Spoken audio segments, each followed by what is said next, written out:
برادران ملت اسلامی، السلام علیکم ورحمۃ اللہ وبرکاتہ۔ الحمد للہ وکفا وسلام علی حبیبہ المصطفیٰ، اما بعد فاعوذ باللہ من الشیطان الرجیم، بسم اللہ الرحمن الرحیم۔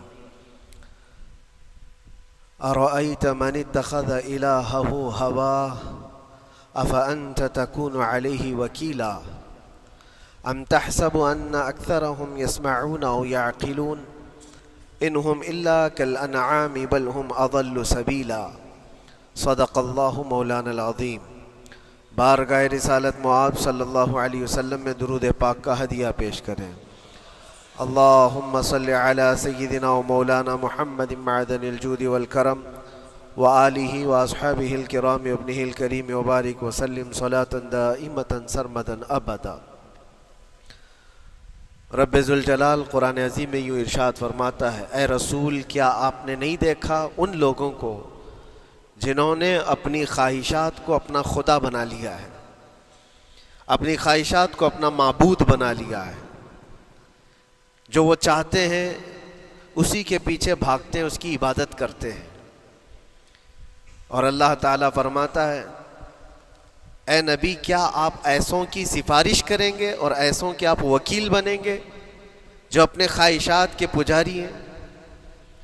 اور اللہ فرماتا ہے ان میں سے تو اکثر ایسے ہیں کہ انہیں عقل نہیں ہے، وہ جانوروں سے بھی بدتر ہیں، جو اپنے خواہشات کے پیچھے بھاگ رہے ہیں۔ شیخ اعظم سیدنا محی الدین ابن عربی رحمۃ اللہ تعالی علیہ، ان کی کئی چیزیں لوگوں میں ایسی بھی مشہور تھی کہ شیخ محی الدین ابن عربی ایسے ایسے الفاظ بول جاتے ہیں جو شریعت میں ہوتے نہیں ہیں۔ بہت سارے مسائل ان کے ہیں، لیکن ایک بار شیخ محی الدین ابن عربی بیٹھے ہوئے تھے، کرسی پر ہیں، سامنے مریدین بھی ہیں، بہت سارے ملنے والے لوگ بھی آئے ہوئے ہیں۔ اسی اثنا میں انہوں نے ایک جملہ ایسا کہا، واقعی اگر آپ کے سامنے بھی ایسی بات آئے تو آپ بپھر جائیں۔ شیخ محی الدین ابن عربی کہتے ہیں، اے لوگوں جو تم سب یہاں میرے پاس بیٹھے ہو، تمہارا خدا میرے پاؤں کے نیچے ہوتا ہے، تمہارا خدا میرے قدموں کے نیچے ہوتا ہے۔ سب ظاہر سی بات ہے، جیسے ایسا جملہ سنا تو اٹھ کر کے لوگ بھاگنا شروع ہو گئے کہ آدمی کافر ہو گیا۔ شیخ اعظم ہیں یہ، حضرت محی الدین ابن عربی، جن کی بہت ساری کتابیں ہیں، تصوف میں آپ کا ایک بہت بڑا باب ہے۔ لوگ اٹھ کر کے ادھر سے ادھر چلنے لگ گئے کہ ایسے ایسے جملے بول رہے ہیں، یہ محی الدین ابن عربی کو ہو کیا گیا؟ خدا پیروں کے نیچے ہوگا؟ کفریہ جملہ ہے۔ سب تو چلے گئے، دو باقی رہ گئے جو مخصوص مریدین میں سے تھے۔ انہوں نے کہا کہ حضور جو جملے سنے ہم کو بھی کانوں پر یہ وزن لگ رہے ہیں، لیکن کیوں کہا آپ نے ایسا؟ اس کا کچھ معنی ہے؟ آپ جیسے عظیم المرتبت بزرگ سے ایسا جملہ کیسے ممکن ہے؟ انہوں نے فرمایا کہ ان سب کو بھی تو یہ پوچھنا چاہیے تھا میرے بولنے کا مطلب کیا ہے۔ فوراً بدگمانی کیا اور بھاگ گئے۔ تم دو باقی رہ گئے، میں بتاتا ہوں کہ میں نے یہ جملہ کیوں کہا تھا۔ کرسی پر بیٹھے تھے اور چٹائی نیچے بچھی ہوئی تھی یا قالین بچھی ہوئی تھی جس پر لوگ بیٹھے ہوئے تھے۔ آپ نے اپنے ان دو مریدین سے کہا یہ چٹائی اٹھاؤ۔ چٹائی اٹھائی تو دیکھا وہاں پر سونے کے چاندی کے سب سکے رکھے ہوئے تھے جو شیخ محی الدین ابن عربی کے پیروں کے نیچے تھے۔ کہا وہ جتنے آئے تھے وہ اسی کی عبادت کرتے تھے، اس لیے میں نے کہا کہ تمہارا خدا میرے پاؤں کے نیچے ہوتا ہے۔ وہ خواہشات کے پجاری ہیں، میں نے اللہ نہیں کہا۔ اللہ رب العزت وہ قادر مطلق ہے، میں نے کہا جس کی تم عبادت کرتے ہو، جس کو تم خدا بنائے رکھے ہو، وہ میرے پیروں کے نیچے ہوتا ہے۔ اور حقیقت ہے میرے عزیزوں، جنہوں نے خواہشات کے پیچھے بھاگنا شروع کیا، در حقیقت وہ اپنا خدا بنا چکے ہیں ان کو۔ کیا ایسا نہیں ہوتا ہے کہ جو بندہ ضدی طبیعت کا ہوتا ہے، چاہ لیتا ہے کہ یہ مجھے چاہیے تو چاہیے، یہ مجھے چاہیے تو چاہیے. یہ جو ضد ہے اپنی خواہش کو پوری کرنا، یہاں پر کہا گیا ہے کہ وہ اپنی خواہش کی عبادت کر رہا ہے، اس کے پیچھے بھاگ رہا ہے. اسی لیے اللہ کے نبی صلی اللہ تعالیٰ علیہ وسلم کی ایک حدیث میں آپ کو سناؤں. حضور اکرم صلی اللہ علیہ وسلم ارشاد فرماتے ہیں لا یؤمن احدکم حتی یکون ہواہ تبعا لما جئت بہ. تم اس وقت تک پورے مومن نہیں ہو سکتے جب تک کہ اپنی خواہشات کو میری مرضی کے مطابق نہیں بنا دو گے. حضور کے قدموں میں لا کر اپنی ہر خواہش کو قربان کرنا ہو. یہ نہیں کہ میری چاہت تو ایسی ہے، میں خواہش ایسی رکھتا ہوں لیکن شریعت ایسا کہتی ہے. یہ جب ٹکراؤ آیا تو سمجھ لو کہ تمہارے اندر ایمان آیا ہی نہیں ہے، تم مومن نہیں ہو. مومن وہ ہے جہاں دنیا کی ساری خواہشات وہ حضور کے قدموں پر قربان کر دیتا ہے، اس کی اپنی کوئی خواہش نہیں ہوتی. اسی لیے میں اکثر یہ کہتا ہوں ان نوجوانوں سے جن کو کچھ نصیحت کی جائے تو وہ کہتے ہیں کہ مولانا ہماری لائف ہے، ہمیں انجوائے کرنے دی جائے. یہ ابھی تو ہماری لائف ہے، ہماری اپنی لائف کو ہمیں انجوائے کرنے دیا جائے. نادان، کس نے کہا کہ تیری اپنی لائف ہے؟ تیری لائف ہے کہاں؟ زندگی یہ نہیں کسی کی کسی کے لیے، زندگی ہے نبی کی نبی کے لیے. اور نہ سمجھ مرتے ہیں زندگی کے لیے، ارے جینا مرنا ہے سب کچھ نبی کے لیے. جو خواہشات کو لا کر کے حضور کے قدموں پر رکھ دیتا ہے تو پھر وہ کہتا ہے میرے عزیزوں، وہ پھر آ کر کے یہ کہتا ہے اپنی خواہشات، اپنی طبیعت جہاں سب مر جاتی آدمی کی، اس کی اپنی کچھ نہیں ہوتی، تب اس مومن کی زبان سے یہ نکلتا ہے یا رسول اللہ زمین و زمان تمہارے لیے، مکین و مکان تمہارے لیے، چنین و چنا تمہارے لیے، بنے تو جہاں تمہارے لیے، ہم آئے یہاں تمہارے لیے، اٹھے بھی وہاں حضور کے لیے. اس کا اپنا کچھ نہیں ہوتا.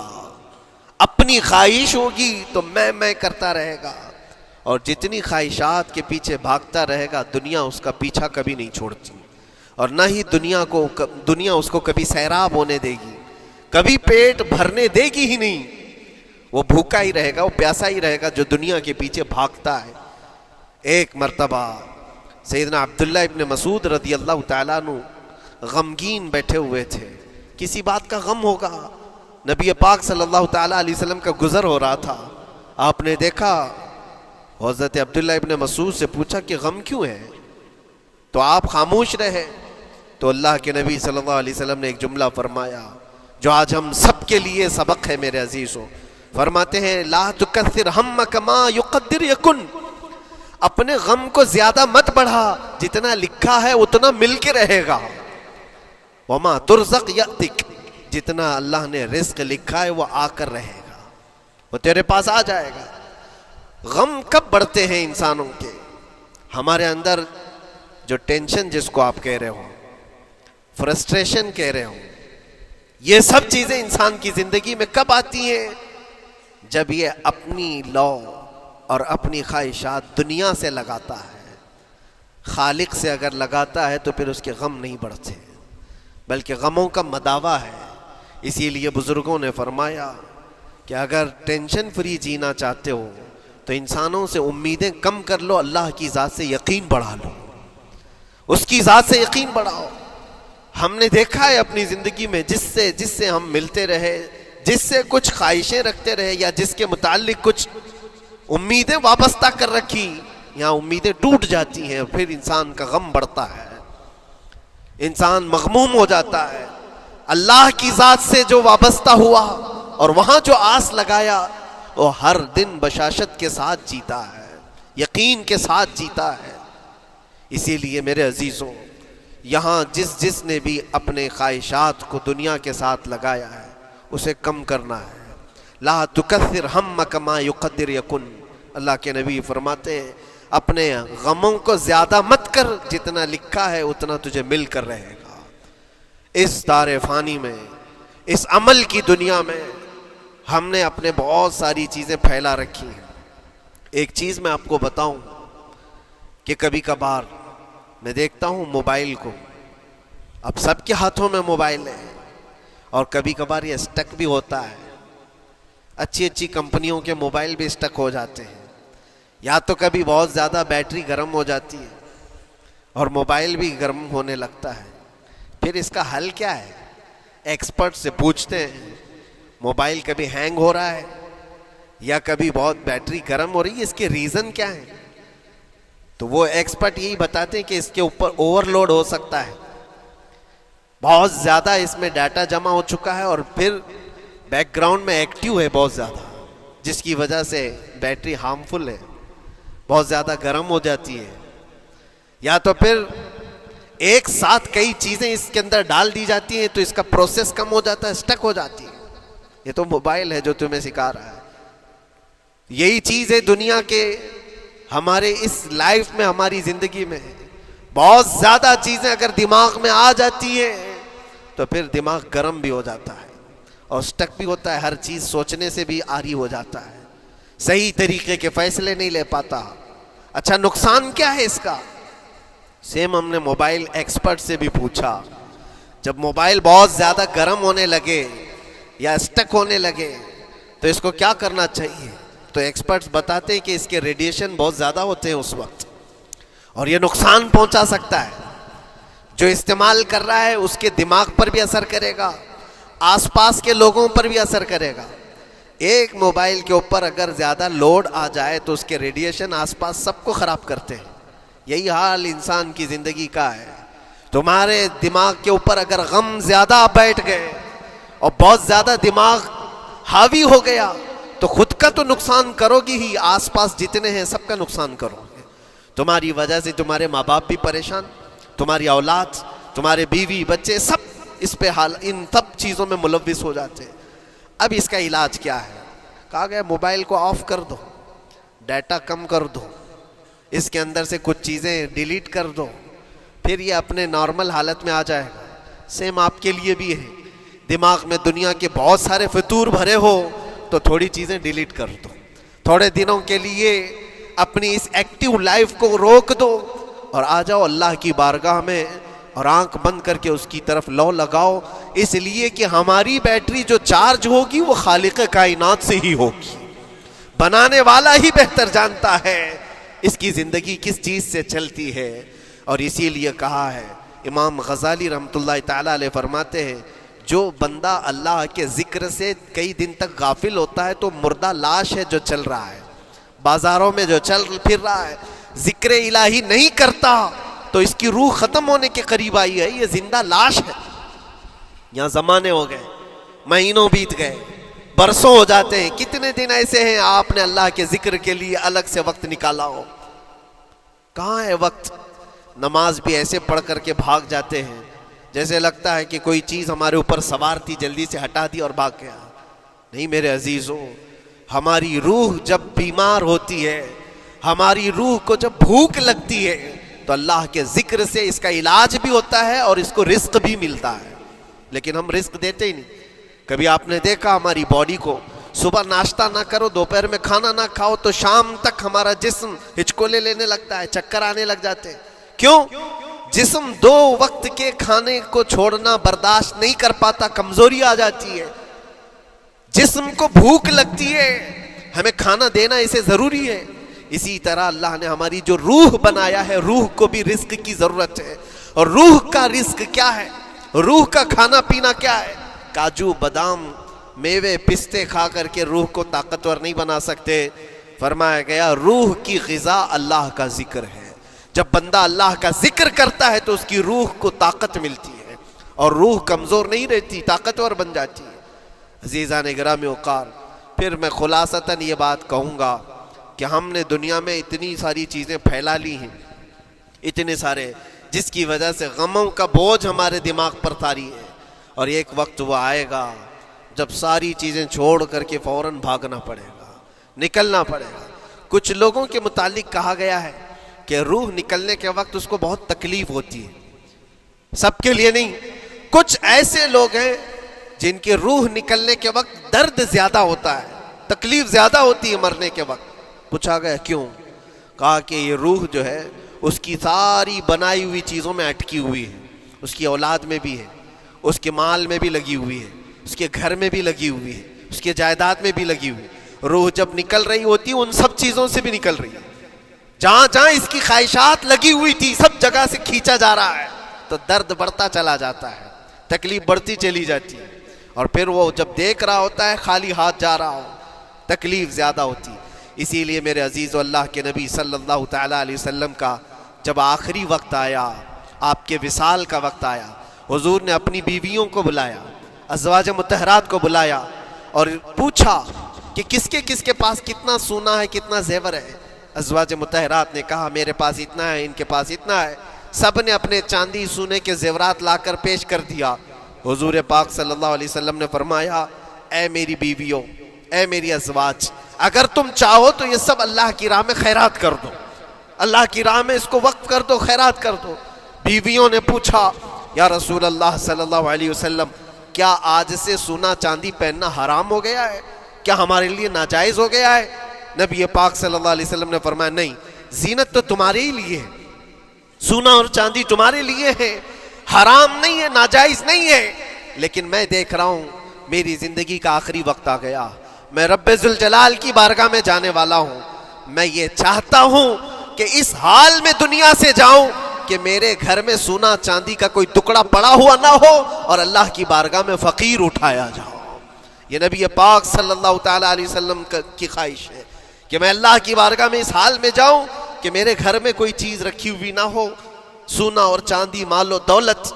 کیونکہ میرے عزیزوں اسی سے اندازہ کرو انسان اپنی خواہشات میں اتنا گھر جاتا ہے کہ اس سے نکلنا اس کے لیے مشکل ہوتا ہے، اور روح نکلنے کے وقت یہی تو تکلیف ہوتی ہے کہ کہاں کہاں کیا کیا بنایا تھا، کتنا جمع کیا تھا، حساب کرتے کرتے اس کی روح نکل جاتی ہے۔ ہم نے دیکھا ہے، میں اپنا ایک تجربہ بتاتا ہوں، عمرہ سے ہم واپس آ رہے تھے، 40 لوگوں کا قافلہ تھا، ایئرپورٹ پر پہنچے، بہت تاخیر ہو چکی تھی اور فلائٹ کا وقت بہت کم رہ گیا تھا، اور حاجی لوگ ماشاءاللہ جاتے ہیں تو خوب بھر بھر کر کے سامان بھی لیتے ہیں، کیا کیا سامان تھے سب کے پاس، اور ہمارا بار بار جانا آنا ہوتا ہے، میں کبھی کوئی زیادہ چیزیں رکھتا نہیں۔ ہم تو آگے نکلے، گروپ پورا تھا اور سارے لوگ سامان لے کر کھڑے تھے، وقت گزرتا گیا، فلائٹ جہاں چیک ان ہو رہا تھا سامان، انہوں نے کہا کہ 25 کلو سے زیادہ کا الاؤڈ نہیں ہے، اور یہاں 40 کلو لے کر بیٹھے ہوئے تھے، میرا تو تھوڑا سا لے لے، تیرا تو تھوڑا سا لے لے، ایک دوسرے کو پیش کر رہے ہیں۔ 3-4 لوگوں نے تو مجھے پکڑایا کہ آپ کے پاس سامان کم ہے مفتی صاحب، آپ تھوڑا سا ہمارا لے لو، جس کا لے سکتے تھے لے لیا۔ پھر اس کے بعد 1 گھنٹے سے کم ٹائم بچا تھا، انہوں نے کاؤنٹر کلوز کر دیا۔ میں نے دیکھا 20 سے 25 حاجی ایسے ہیں جن کا سامان بکھرا ہوا ہے، اور کیا لے جا سکتے ہیں ہاتھ میں، وہ بھی 7 کلو 8 کلو اتنا ہی تھا۔ ان کی خواہشات میں دیکھ رہا تھا، کوئی مسلح اٹھاتا ہے، کوئی کھجور اٹھاتا ہے، کوئی کہتا ہے نہیں میرے بچوں کے لیے کھلونے لیا تھا اس کو لے لیتا ہوں، وہ لے لو تو مسلح چھوڑنا پڑتا ہے، یہ لے لو تو کھجور چھوڑنا پڑ جاتا ہے۔ کسی نہ کسی طرح سے وہ لوگ آخری وقت 2-4 چیزیں لے کر کے نکل رہے تھے، اور بکھرا ہوا پورا سامان ایئرپورٹ پر ایسی موجود تھا، 1-2 کلو نہیں، کتنے کلو کا سامان چھوڑ کر کے یوں ہی آنا پڑا۔ یا تو پھر فلائٹ کے سفر پہ جاؤ یا سامان میں لگے رہو، 2 ہی آپشن تھے، اور کون وہ چھوٹے سامان کے لیے اپنا سفر ملتوی کرتا۔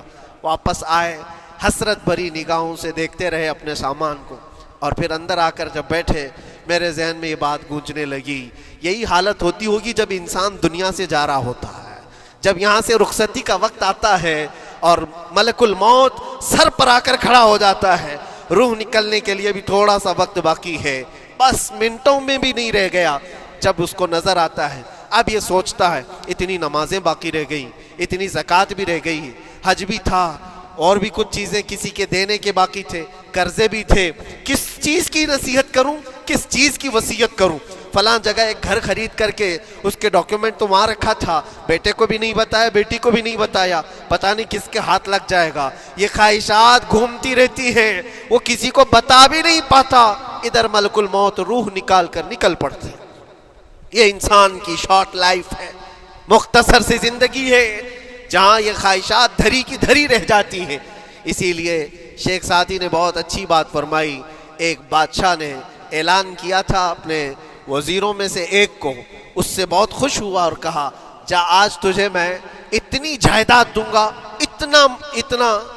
اتنی زمین، اتنی پراپرٹی دوں گا، جتنا تو اپنے ہاتھ میں ایک لکڑی لے کر گھیر دے گا، جتنی زمین تو گھیرے گا اتنی تیرے نام لکھ دوں گا، لیکن اس کے لیے ایک شرط ہے، صبح یہ لکڑی لے کر تو راؤنڈ مارنا اور اتنا گول سرکل بنانا سورج ڈوبنے سے پہلے تک، جتنی زمین گھیر لے گا وہ پوری تیرے نام پر۔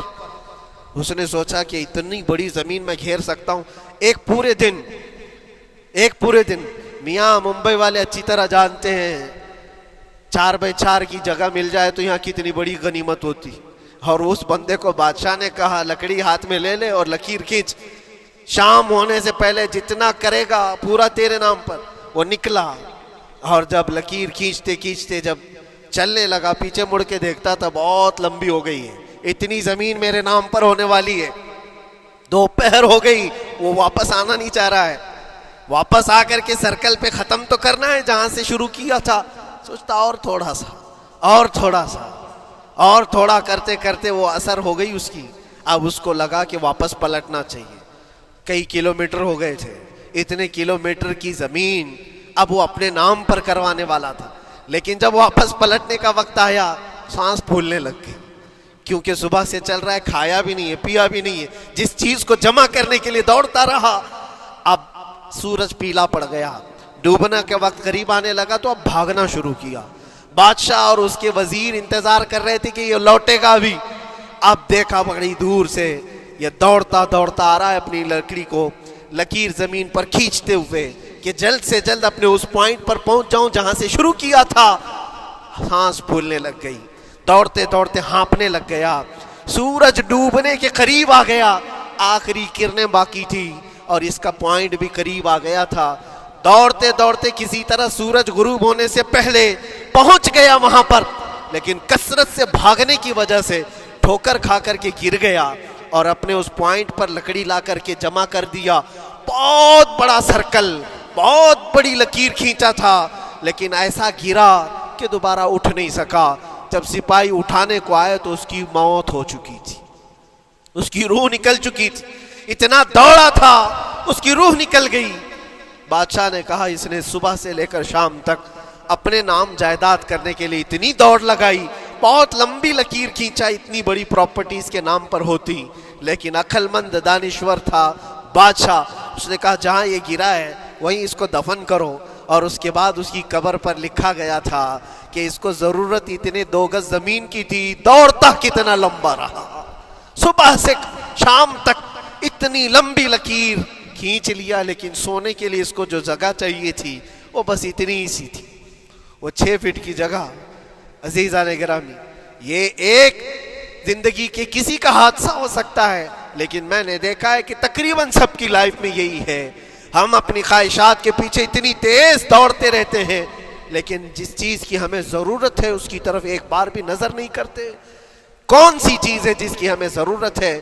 وہ ہمیشہ کی زندگی آخرت کے لیے جو چیز چاہیے وہ اللہ کا ذکر ہے، وہ رب ذوالجلال کی ذات پر یقین اور توکل ہے۔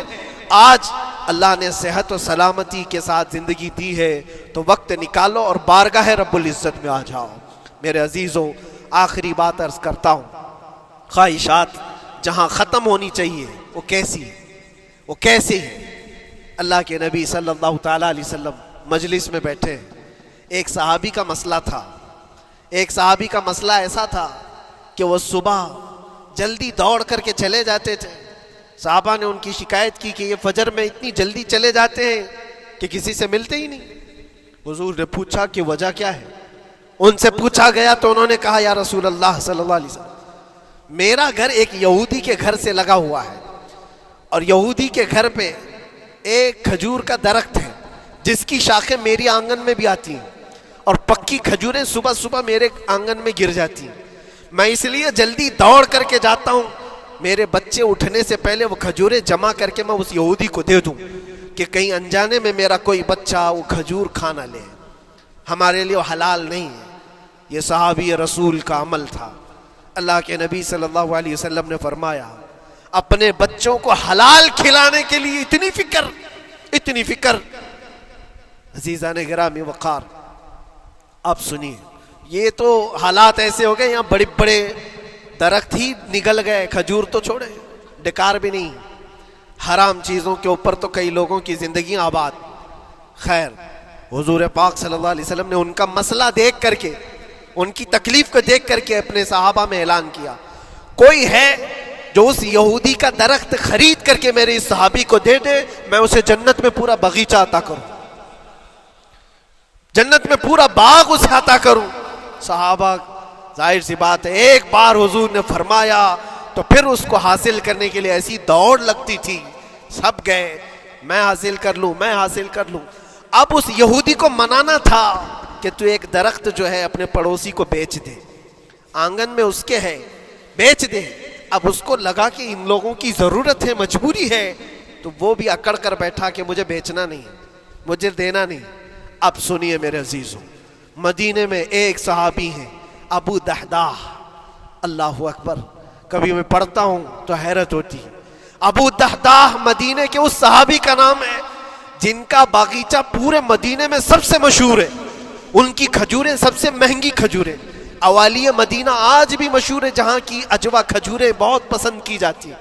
ابو دحداح کا باغیچہ بنا ہوا تھا, بڑا خوبصورت تھا, لوگ مثال دیتے تھے, تعریفیں کیا کرتے تھے, ابو دحداح کا باغیچہ مدینے میں سب سے قیمتی باغیچہ ہے. ابو دحداح حضور کی بارگاہ میں آتے ہیں, کہتے ہیں یا رسول اللہ صلی اللہ علیہ وسلم, اگر میں اس ایک درخت کو خرید کر کے وقف کر دوں تو کیا میرے آقا مجھے بھی ملے گا جنت میں؟ اللہ کے نبی نے فرمایا جو میں نے وعدہ کیا ہے وہ تجھے بھی عطا کیا جائے گا. ابو دحداح کہتے ہیں اس یہودی کے پاس سیدھے آتے, کہا کہ تو ایک درخت بیچ دے گا, بدلے میں تجھے بہت اچھی قیمت دیتا ہوں. اس نے کہا کیا دو گے؟ کہا مدینے میں ابو دحداح کا باغیچہ تمہیں پتا ہے؟ اس نے کہا ہاں جانتا ہوں, نام بہت سنا ہوا ہے. کہا وہ پورا باغیچہ اس ایک درخت کے بدلے دے دیا جائے گا, ایک درخت کے بدلے دے دیا جائے گا. اس یہودی نے کہا کیا مذاق کر رہے ہو, یہ کیا مذاق ہے؟ میرے آنگن میں اگے ہوئے ایک درخت کی وجہ سے ابو دحداح کا اتنا قیمتی باغیچہ دے دیا جائے گا, یہ کیسے پاسبل ہے؟ اس صحابی نے کہا اللہ کے نبی کی بات ہے, ہم مذاق نہیں کرتے, ہمارے لیے وہ ایک باغیچہ کیا ایسے 70 باغیچے ہوں, نبی پاک کی بات پر ہم سب عطا کر دیں, سب ہم وقف کر دیں. اس یہودی نے کہا کہ ان کی تو مت ماری گئی ہے مسلمانوں کی, یہ دیکھو اپنے نبی کی بات پر اتنا قیمتی باغیچہ مجھے دینے کو تیار ہے. اور پھر اس نے سوچا سودا بھی تو اچھا ہی ہے, باغیچہ تو ملے گا ہی, لیکن جو میں درخت بیچ رہا ہوں یہ جائے گا کہاں؟ یہ بھی تو میرے آنگن میں ہی رہنے والا ہے. درخت اگر کوئی خرید لیا تو ایسا تو نہیں ہے کہ یہ درخت وہاں جائے گا, یہ تو میرے آنگن میں ہی ہے. سودا کر لیا. کہا بات اگر سچی ہے تو میں یہ درخت اپنے پڑوسی کو جو تمہارا دوست ہے مسلمان اس کو دے رہا ہوں, بدلے میں مجھے ایک باغیچہ دے دو. ابو دحداح نے اسی وقت لکھ کر کے دے دی, یہ باغیچہ تیرے نام کا ہے. سوچو میرے عزیزوں, جس کو سینچا ہو محنتوں سے, جس باغیچے کو سجایا ہو, وہ راستے میں کھڑے ہو کر کے اس کا سودا کر رہے ہیں. کس بات پر؟ حضور پاک کی بات تھی, رسول اللہ کا فرمان تھا. آئے, ان کی بیوی ان کے بچے, باغیچے میں ہی گھر بنا ہوا تھا, نہایت ٹھنڈا گھر ہوا کرتا تھا, وہ لوگ سکون کے لیے وہاں بیٹھتے تھے. ابو دحداح اپنے باغیچے کے دروازے پر آئے, پھاٹک پر, اندر نہیں آتے, باہر کھڑے ہو کر کے اپنی بیوی کو پکارتے. ام دحداح پوچھتی ہے, وہ آواز آتی ہے کیا ہوا اندر کیوں نہیں آتے؟ باہر کھڑے ہو کر ابو دحداح کہتے ہیں بیگم باہر آ جا, یہ باغیچہ بک چکا ہے, اب ہمارا نہیں ہے, سامان لے, بچے لے اور باہر آ جا. بیوی نے کہا یہ کیسے اچانک؟ نہ کچھ کہا نہ کچھ بتایا, لیکن وہ عورتیں دنیا دار عورتیں نہیں تھیں. وہیں سے اندر سے کہتی ہے ابو دحداح میرا تم پر یقین ہے, اگر سودا کیا ہوگا تو بہت بھاری سودا کیا ہوگا, ورنہ ابو دحداح کا باغیچہ مدینے میں بیچے جانے کے قابل نہیں ہے. کون ہے جو اس کی قیمت لگائے گا؟ میرا گمان یہ ہے کہ میرا شوہر اگر سودا کیا ہوگا تو بہت اونچا سودا کیا ہوگا. ابو دحداح نے کہا میری رفیق حیات باہر تو آ جا, میں تجھے بتاؤں کون سا سودا کیا ہے, باہر آ جا. بچوں کو لیتی, اپنا سامان سمیٹتی ہے, اور اسی وقت باغیچہ چھوڑ کر کے باہر نکل آئی. ابو دہدا سے پوچھتی ہے یا اچانک سودا کرنے کی کیا ضرورت پیش آئی؟ یہ اس طرح سے اچانک تم نے سودا کر لیا اور مجھے باہر بلایا، کیا سودا کیا، کتنے پہ بیچا؟ ابو دہدا نے کہا میرے ہاتھ میں پیسہ تو 1 روپیہ نہیں، 1 درہم نہیں ہے۔ کہا پھر کتنے میں بیچا؟ کہا اندازہ بھی نہیں کر سکتی۔ اللہ کے نبی نے فرمایا میرے اس صحابی کے لیے جو ایک درخت خرید کر کے دے دے اسے میں جنت کا باغیچہ عطا کروں گا۔ میں نے اپنے دوست مسلم بھائی کے لیے اس کا درخت خرید کر کے وقف کیا ہے اور بدلے میں اس یہودی کو یہ باغیچہ دے دیا ہے۔ بیوی وہ نہیں تھی جو یہ کہتی کہ مت ماری گئی ہے تیری، گھر بیچ کے آ گیا، فلاں کر کے آ گیا۔ وہ دنیا دار عورت نہیں تھی، ہاتھ اٹھاتی ہے اور سر پر رکھتی ہے اور کہتی ہے ابو دہدا مجھے تمہارے بارے میں یہی یقین تھا، قسم رب ذوالجلال کی اگر وہ یہودی اس باغیچے پر نہیں مانتا تو ہمارے پاس اور جو کچھ تھا سب دے کر کے ہم نبی پاک کی بات پر عمل کر لیتے۔ حضور کی بات تھی، وہ یقین تھا، دنیا دے دیا، خواہشات قربان کر دیا قدم مصطفیٰ پر۔ اسی لیے اقبال نے کہا ہے کہ جو کچھ بھی ہمارے پاس ہے وہ نام مصطفیٰ سے ہے۔ آبرو ماز نام مصطفیٰ، ہم سب کی عزت و آبرو مصطفیٰ کے نام سے ہے۔ وہاں اپنی خواہشات قربان کر دو، ختم کر دو، اپنے اندر کی جتنی چیزیں ہیں حضور نے فرمایا تو اس کے بعد اپنی طبیعت نہیں، اپنی خواہش نہیں۔ تم اپنے گھر پر سوچتے بیٹھے رہو گے کہ میرا گھر کیسے، میری بیوی کیا بول رہی ہے، میرا باپ کیا بول رہا ہے، میری ماں کیا بول رہی ہے؟ نہیں، وہ صحابہ کی زندگی یہ تھی، دنیا کیا بول رہی ہے اس سے ہمیں مطلب نہیں، میرے مصطفیٰ کیا فرما رہے ہیں۔ اپنی خواہشات وہاں پر۔ حضرت انس بن نزیر ایک صحابی ہیں، وہ حضور صلی اللہ تعالیٰ علیہ وسلم کے بڑے رازدار صحابی تھے، حضور ان کے گھر پر موجود ہے۔ مکہ سے ایک لیٹر آیا، جنگوں کی وہ لوگ تیاری کر رہے تھے، اور انس بن نزیر کون ہے؟ یہ ان کی بیوی جو تھی انس بن نزیر کی، اپنی بیوی سے بہت محبت کرتے تھے، بلکہ عشق کرتے تھے، عشق کرتے تھے اپنی بیوی سے، اور عشق میں ان کی شادی بھی ہے، اپنی بیوی کو بہت چاہتے تھے۔ اب سنو، مصطفیٰ کریم صلی اللہ علیہ وسلم انس بن نزیر کے گھر پر ہے، مکہ سے ایک قاصد آیا اور رازدارانہ طور پر ایک خط دیا، کہا مکہ والے جنگوں کی تیاری کر رہے۔ حضور نے خط کو پڑھوایا اور انس بن نزیر سے کہا انس یہ بات تیرے اور میرے بیچ میں راز ہے، کسی سے نہیں کہنا، جب تک میں نہ کہوں اس خط کا ذکر کسی سے نہ کرنا۔ انس بن نزیر نے کہا اے اللہ کے نبی آپ کا حکم، اس کے بعد میری زبان نہیں کھلے گی۔ خط کو بند کر دیا، رکھ لیا۔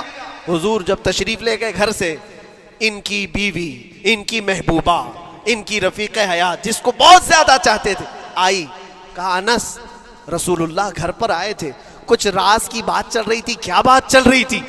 انس بن نزیر نے کہا دیکھ میری بیگم، محبت اپنی جگہ پر، وہ میرے مصطفیٰ کا راز، وہ میں نہیں شیئر کر سکتا، وہ نہیں بتا سکتا۔ بیوی ہنس کر کہتی تم نہیں بتاؤ تو کوئی بات نہیں، میں نے تو دیوار کے پیچھے سے سن لیا ہے، مکہ والے جنگوں کی تیاری کر رہے ہیں، خط آ گیا ہے۔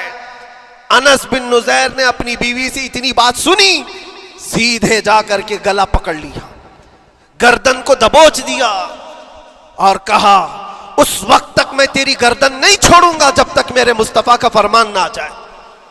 گردن پکڑ لیا اس عورت کی جس کو سب سے زیادہ یہ چاہتے تھے، لے آئے حضور کے پاس، کہا یا رسول اللہ معاف کر دیں، آپ کا راز تھا، میں نے تو نہیں بتایا، مگر میری بیوی نے دیوار کے پیچھے سے سن لیا اور اس لیے میں اس کی گردن پکڑ کر کے لایا ہوں کہ کہیں میں مجرم نہ بن جاؤں، نبی پاک کا راز افشا کرنے والا میں مجرم نہ بن جاؤں۔ آقا اگر آپ حکم فرمائیں تو میں اس کو ختم کر دوں یا اس کو طلاق دے کر کے آزاد کر دوں، آپ کے فرمان پر میں کامل عمل کر سکوں۔ اللہ کے نبی نے فرمایا انس چھوڑ دے گردن، جس طرح تو ہمارے راز کی حفاظت کرتا ہے یہ میری صحابیہ ہے، یہ بھی میرے راز کی حفاظت کرے گی۔ اس کے بعد ہاتھ چھوڑ دیا اور اپنی بیوی سے کہا کہ دیکھ میری محبت، میرا عشق اپنی جگہ پر، بات جب مصطفیٰ کی آئے گی پوری کائنات کو میں چھوڑ دوں گا، میرے مصطفیٰ کی بات کو عمل کروں گا۔ اور اس بیوی نے بھی یہی کہا انس اگر تو مجھے راز بتا دیتا حضور کا، عشق میں ڈوب کر کے، محبت میں ڈوب کر کے، تو جو گلا تو نے میرا پکڑا کل میں تیرا گلا پکڑ کر حضور کے پاس لاتی کہ حضور یہ آپ کی غلامی کے قابل نہیں ہے۔ یہ ان کا کمال درجے کا ایمان تھا، اپنی خواہشات کو قربان کر دیا۔ ایک مدینے کی خاتون ایسی ہے، سب سے زیادہ حسین و جمیل لڑکی ہے، حضور کے پاس ایک حبشی کالے رنگ کے صحابی ہیں، آئے کہا یا رسول اللہ مجھ سے کوئی شادی نہیں کرتا۔ حضور نے فرمایا کہ جا میں تیری شادی کے لیے ایک جگہ پر پیغام بھیجتا ہوں، اور بھیجا اس لڑکی کے گھر۔ انصاری صحابی کی ایک لڑکی اتنی خوبصورت ہے مدینے میں، ان کے گھر بھیجا۔ یہ تو حبشی قسم کے تھے، یہ ایک پیغام لے کر کے جب آئے، ماں باپ باہر بیٹھے ہوئے، لڑکی اندر ہے۔ ماں باپ نے دیکھا کیوں آئے ہو؟ کہا میں پیغام لے کر آیا ہوں۔ کس چیز کا؟ آپ کی بیٹی سے نکاح کا۔ کس نے بھیجا؟ کہا اللہ کے رسول نے۔ ماں اور باپ ہیں، شکل و صورت دیکھی اور ان کی حسینہ بیٹی۔ کہا ٹھیک ہے تم جاؤ واپس، ہم حضور سے بات کر لیں گے۔ اتنا ہی کہا، ٹال دیا ہوگا۔ وہ صحابی جو آئے تھے کالے رنگ کے، انہوں نے کہا یہ تو روز کی بات تھی، ہر جگہ ریجیکٹ ہوتا ہی تھا، میرے لیے تعجب کی بات نہیں تھی، میں تو واپس آیا حضور کے پاس۔ ہوا گھر میں کیا، اندر جوان لڑکی جو گھر میں موجود تھی باہر آئی، کہا ماں باپ سے پوچھتی ہے کہ اماں کون آیا تھا؟ کہا ایک نوجوان نکاح کا پیغام لے کر کے۔ اس خاتون نے کہا، لڑکی نے کہا آپ نے کیا کہا؟ کہا ہم بعد میں بات کر لیں گے۔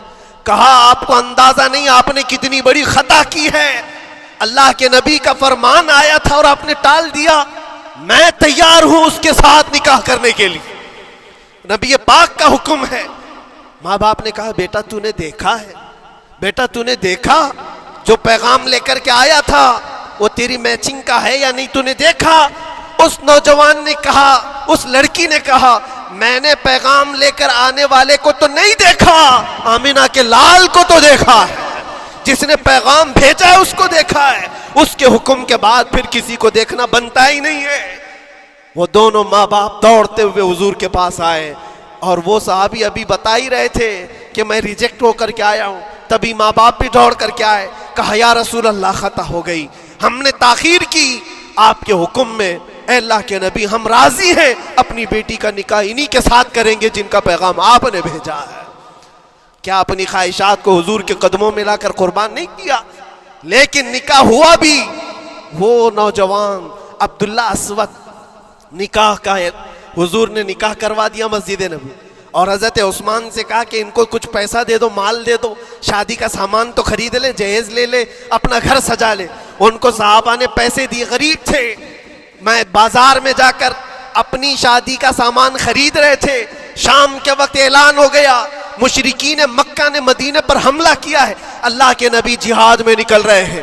یہ عبداللہ اسود جن کا نکاح مسجد میں ہوا اور رات کو سہاگ رات آج تھی، آج اپنے گھر دلہن لانے والے تھے، جو گھر سجانے کے لیے سامان خریدنا تھا جا کر کے گھوڑا خرید رہے، تلوار خرید رہے، اور اس کے بعد جنگ میں استعمال ہونے والا سامان خرید رہے ہیں، سب پیسے خرچہ کر دیے جنگ کے استعمال کے، زیرہ خرید لی، وہ ٹوپی خرید لی لوہے کی، سب خرید کر کے سیدھے میدان جنگ میں آ گئے۔ صحابہ بھی پہچان نہیں رہے تھے، صحابہ بھی نہیں پہچان رہے تھے، وہ غریب صحابی کبھی گھوڑے پر نہیں بیٹھے، لیکن شادی کا پورا پیسہ یہ جنگ کے سامان میں لگا دیا۔